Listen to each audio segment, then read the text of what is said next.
За би тэгж болох уу, ингэж болох уу гэдгийг англи хэлэнд can I гэсэн энэ илэрхийлэлээр илэрхийлж болно. За can гэдэг үг болох уу, болохгүй юу гэж зөвшөөрөл авах өгөхөд ашиглагддаг.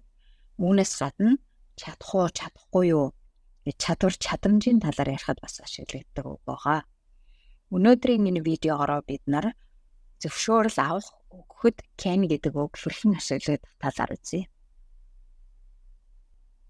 Where can I put the box? Би энд хайрцгийг хаана тавьж болох вэ? You can put it on the table. За чи үнийг ширээн дээр тавьж болно. Can I have the receipt? За төлбөрийн баримтаа авч болох уу? Sure. Мэдээж. Here you go.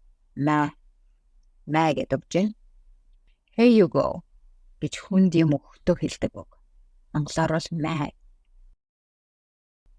Can I call you later? I'm busy now. За чам руу би дараа залгаж болох уу? I'm busy now. Би одоо завгүй байна. Sure you can. Мэдээж чи болно. I will be waiting for you to call me back. Би чамайг над руу залгахыг чинь хүлээгээд байж явах болно. Mom, can I go to the park? Ээжээ би парк руу явж болох уу? You can't. Чи болохгүй. You have to do your homework first.